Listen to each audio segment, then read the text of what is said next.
আসসালামু আলাইকুম। অনেক কষ্ট অনেক দুঃখ নিয়ে আপনাদের সামনে আসলাম ভিডিও নিয়ে। সবাই ভিডিওটা ধাক্কা দিবেন না, কিছু কথা বলবো একটু শুনে যাবেন। যারা প্রবাসী আছেন, বিশেষ করে যে কোনো কান্ট্রির প্রবাসী যারা আছেন বাংলাদেশি, আপনাদের কাছে একটা অনুরোধ করবো, ভিডিওটা একটু বেশি বেশি শেয়ার করবেন।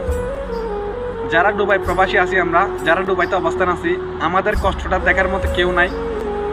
আমরা ভিসা বন্ধ হওয়ার কারণে অনেক কষ্টের মধ্যে আছি, অনেকেই বলতে পারতেছি না, অনেকে বলতেছি আবার অনেকে বলতে পারতেছি না, কষ্টটা জমা আছে বুকের মধ্যে। যারা প্রবাসী আছেন, প্রবাসীর কষ্ট প্রবাসীরাই বুঝবে। বাংলাদেশের মানুষ বলেন, যে কোনো দেশের মানুষ কখনো বুঝবে না সেটা। যারা প্রবাসী অবস্থান করছেন, যারা প্রবাস করে গিয়েছেন, তারাই জানা যে প্রবাসীর কষ্টটা কোথায়। বিগত 4 বছর আমি প্রবাসে আছি, 4 বছরের মধ্যে কখনো লং টাইম কোনো ভিসা চালু রাখা নাই দুবাই গভর্নমেন্ট, শুধু বাংলাদেশিদের জন্য, অন্য কোনো দেশই নাই, শুধু বাংলাদেশিদের জন্য 4 বছরে আমি দেখি নাই যে লং টাইম কোনো ভিসা চালু রাখছে। 10-15 দিন চালু রাখছে, বন্ধ করে দিয়েছে, আবার 10-15 চালু রাখছে, বন্ধ করে দিয়েছে। এরকম ভোগান্তির মধ্যে আমাদের সাথে করছে, আমাদেরকে এইভাবে ভোগান্তির মধ্যে ফেলছে।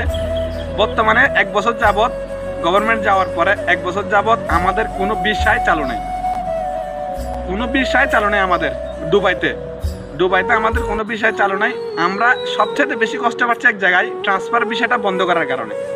আমরা দুবাইতে 16 লাখ প্রবাসী আছি, এই 16 লাখের মধ্যে 6-7 লাখ প্রবাসী, প্রায় 6-7 লাখ প্রবাসী হবে যে ক্যান্সেল হয়ে গেছি।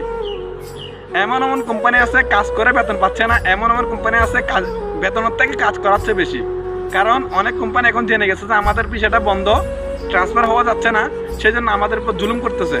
মানে আমরা তো কোথাও যেতে পারবো না, কোম্পানি থাকতে হবে, না হলে ক্যান্সেল যেতে হবে, নাহলে কোম্পানি থাকতে হবে, ট্রান্সফার করতে পারবো না। সেই জন্য তারা জোর দাবিতে আমাদেরকে কাজ করাচ্ছে বেশি, টাকা দিচ্ছে কম। আপনি একটাবার চিন্তা করেন, প্রবাসে আপনি কষ্ট শেষ নাই, টেনশনের শেষ নাই, মাসের পর মাস যদি টাকা না পাই আমরা, তাহলে ফ্যামিলি চলবে কিভাবে বলেন? 6-7 লাখ যে প্রবাসী ক্যান্সেল হয়ে গেছে, এদের ফ্যামিলিটা চলবে কিভাবে বলেন? ডক্টর ইউসুফকে আমরা অনেক আবেদন করছি, আরেকবার দুবাইতে আসেন, আরেকবার দুবাইতে এসে অন্তত পক্ষে আমাদের জন্য ট্রান্সফার বিষয়টা চালু করেন। ট্রান্সফার বিষয়টা চালু করলে আমাদের হবে কি, আমরা অন্য কোম্পানি যেতে পারবো, এবং কি যারা জুলুম করতেছে অনেক কোম্পানিগুলো, সেগুলো বুঝতে পারবে যে এরা তো ট্রান্সফার চালু হয়েছে, এরা যে কোনো সময় অন্য কোম্পানি যেতে পারবে, তাহলে আমাদের উপর জুলুমটা কমবে। আমরা এক জায়গায় পড়ে আছি, না আগে যাইতে পারতেছি না পিছিয়ে যাইতে পারতেছি, এমন অবস্থা হয়ে গেছে দুবাইতে। তো এগুলো বলার মতো মানুষ নাই কেউ, যে কোনো একজন লড়তেছে, একজন আহমদ রিয়াজ অনেক দেখতেছেন, কিন্তু প্রবাসীরা আওয়াজ তুলতে পারতেছে না। এটা আমাদেরকে সাপোর্ট করার মতো কেউ পাচ্ছি না এখনো, মানে এখন কোনো মানুষ আমার সাইডে নেই। আমাদের দুবাইতে যে কথা বলবে গভর্নমেন্টের সাথে সরাসরি, যে ট্রান্সফারটা চালু করা হোক, অন্যান্য বিষয় বন্ধ করে রাখলেও ট্রান্সফারটা চালু করা হোক, অনেক প্রবাসীর জীবন বাঁচবে, অনেক প্রবাসীর ফ্যামিলি বাঁচবে, কিন্তু সেটা কেউ করতেছে না। আজকে 1 বছর যাবত আমরা অনেক কষ্টের মধ্যে আছি, আমি না থাকলেও আরো অনেক প্রবাসী আছে অনেক কষ্টের মধ্যে, অনেক প্রবাসী আছে অনেক কষ্টের মধ্যে, না খাইয়ে আছে এখনো বর্তমানে দুবাইতে।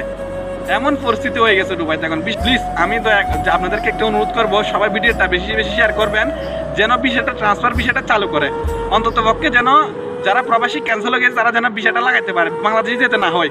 আর বাংলাদেশ 6-7 লাখ প্রবাসী চলে যায়, একটার মাথা একটা খাবে ভাই, বুঝতেছেন না? যে এর ভেতরে আবার আছে ইলেকশন, বাংলাদেশে কোন পরিস্থিতিতে হবে আপনারা বুঝতেছেন কিছু? একটু সাপোর্ট করেন সবাই, একটু সাপোর্ট করেন সবাই, ভিডিওটা একটু শেয়ার করবেন, বেশি করে শেয়ার করবেন। দুবাই প্রবাসীকে বাঁচাতে আপনারা বেশি ভিডিওটা শেয়ার করবেন। আল্লাহ হাফেজ, আসসালামু আলাইকুম।